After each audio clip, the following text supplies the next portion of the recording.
يا مساء الجمال على أحلى متابعين في الدنيا. هنعمل مع بعض النهاردة صينية كوسة بالبشاميل، ويا جمالها على سفرتك في أي عزومة. وأنا داليا، لو أول مرة تشوفيني اشتركي في قناتي، لايك وشير لو عجبك الفيديو.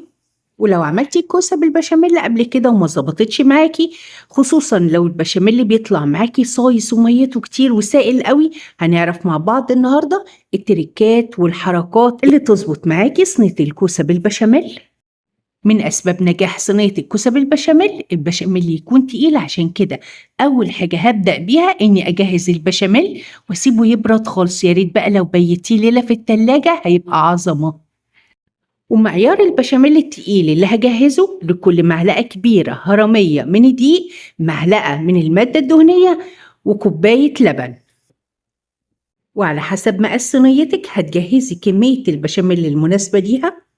وأنا هنا استخدمت صينية كبيرة، احتجت لهم 4 معالق كبار من المادة الدهنية، 2 زيت و2 سمنة. نزلت عليهم ب4 معالق هرمية من الدقيق ووطيت النار خالص، خليتها شمع. بدأت أقلب الدقيق، لازم النار تكون هادية عشان الدقيق يستوي كويس جدا، وإيدك فيه بالتقليب المستمر من 2 ل3 دقايق. وزي ما اتفقنا النار هادية خالص عشان الدقيق بيتحرق بسرعة.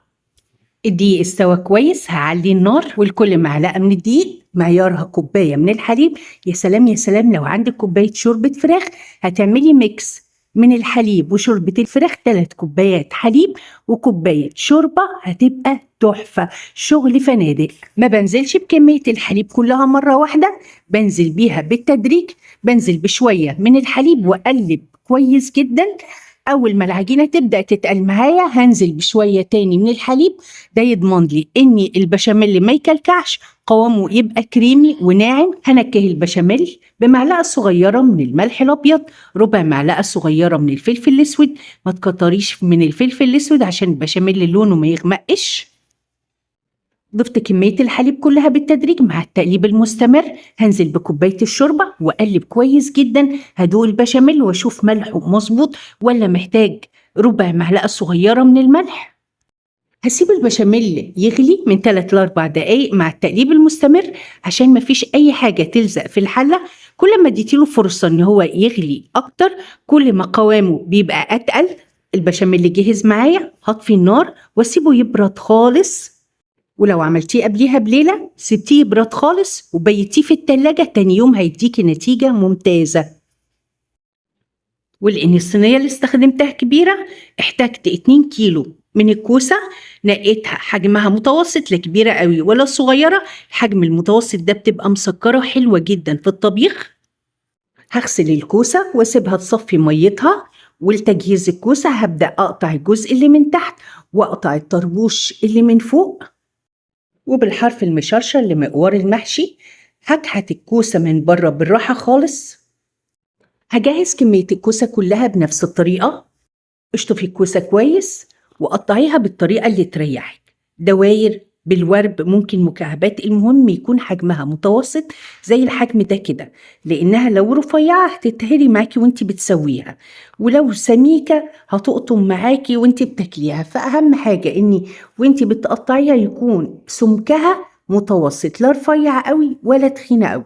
هجهز التوابل اللي هشوح فيها الكوسة، وهي عبارة عن معلقة صغيرة من الملح الأبيض الناعم، نص معلقة صغيرة فلفل أسود ناعم، معلقة صغيرة من الكزبرة الناعمة، معلقة صغيرة نعناع ناشف وناعم. والتركاية دي مهمة جدا، بتنقل طعم الكوسة لحتة تانية خالص. وفي جريل أو طاسة كبيرة غير لاصقة وعلى نار عالية جدا بنزل بمعلقتين كبار من زيت الطعام مع معلقة كبيرة من السمنة. هسيب المادة الدهنية تسيح وتسخن كويس جدا. هنزل عليها بالتوابل اللي جهزتها، هحمصها لمدة دقيقة لحد ما ريحتها تبان وتفحفح. هنزل عليها بكمية الكوسة المتقطعة كلها والنار عالية، ولمدة دقيقتين هسيب الكوسة من غير ما أقلبها عشان النار العالية تديها لون الشوي في نفس الوقت تحبس المية جواها، الكوسة ما تنزلش ميتها بسهولة. وبعد دقيقتين 3 كوسة خدت لون الشوي الجميل، هقلبها على الناحية التانية عشان الوش التاني برضو ياخد لون الشوي يحبس المية جواه. نقلل من كمية العصارة اللي بتنزل من الكوسة. والخطوة دي مهمة جدًا عشان الكوسة ما تنزّلش كل العصارة اللي جواها وتخِس حجمها يقِل، لأ إحنا عايزين الكوسة تفضل محتفظة بحجمها وشكلها زي ما هي. بابدأ إني أقلِّب الكوسة على الوشّين باستمرار عشان ما تتلسعش منّي، مجرّد إن هي بس بتاخد لون الشوي الجميل ده، باتأكد إن هي اتشوّحت كويس جدًا، بانقلها على العين الهادية، باوطّي النار خالص، باغطّيها واسيبها لمدة تِلت ساعة على نار هادية تكمّل التسوية بتاعتها. هاسيب الكوسة على نار هادية من تِلت ساعة لنُص ساعة، بكده تكون الكوسة استوت 3/4 سِوَى، يعني بتقطم معاكِ حاجة بسيطة خالص، كده ممتاز جدًا، لإن لسه الكوسة هتكمّل تسوية في الفرن. وفي طبق غويط وفوقيه مصفى هنزل بالكوسة بعد ما استوت عشان تصفي كل العصارة اللي فيها في المصفى. العصارة دي هي اللي بتخلي البشاميل مهما كان تقيل يخف منك. وبكده أكون جهزت البشاميل، سبته يبرد ويتقل براحته خالص، شوحت الكوسة وحطيتها في مصفى عشان تصفي كل العصارة اللي فيها. هبدأ أجهز اللحمة المفرومة، والكيلو من اللحمة المفرومة هحتاج عدد 2 بصلة متوسطة الحجم مفرومين ناعم جدا، توابل اللحمة المفرومة، معلقة صغيرة من الملح الأبيض، معلقة صغيرة كزبرة ناعمة، نص معلقة صغيرة فلفل أسود ناعم، ربع معلقة صغيرة من التوم البودر، وربع معلقة صغيرة قرفة ناعمة تفرق معاكي في الطعم جامد جدا. وعلى نار عالية وطاسة واسعة بنزل بمعلقة كبيرة من الزيت معاها معلقة كبيرة من الزبدة أو السمنة، أسيح المادة الدهنية وأقلبها كويس جدا في الطاسة. هنزل عليها بكيلو من اللحمة المفرومة، وعلى النار العالية هسيب اللحمة المفرومة تاخد صدمتها، هسيبها على الوش الأولاني من دقيقتين ل3 دقايق، مش هقلب بس مجرد هفك اللحمة من بعضها. وأول ما تاخد لون من الوش الأولاني هبدأ إني أقلبها على الوش التاني، هديها من دقيقتين ل3 دقايق على الوش التاني لحد ما تاخد لون. هقلبها تقليبة كويسة، هتأكد إن اللحمة اتشوحت كويس جدا. هنزل عليها بالبصل المفروم ناعم، واضيف لهم فصين توم مفرومين ناعم، هنزل عليهم بتوابل اللحمة المفرومة اللي جهزناها مع بعض، هقلبهم مع بعض كويس جدا واسيبهم لمدة 10 دقايق مع التقليب المستمر، وكل ده على نار عالية. هغطي اللحمة المفرومة ووطي لها النار خالص واسيبها تكمل تسوية على نار هادية. ولاني سبت البشاميل يبرد براحته وكمان بيته في التلاجة، شايفين تقيل ازاي؟ تقل وتماسك حاجة كده عظمة. وايوه هي دي مراحل اكتمال القمر. صينيتك جميلة، هبطنها بطبقة من البشاميل المتماسك التقيل اللي جهزناه مع بعض. ودي الكوسة بعد ما سبتها حوالي ساعة في المصفى نزلت كل العصارة الزيادة اللي فيها. هاخد نص كمية الكوسة وارصها فوق البشاميل اللي بطنت بيه الصينية. شايفين الكوسة عشان أنا خدمتها كويس وظبطت لها التسوية بتاعتها، طالعة متماسكة مش مهرية.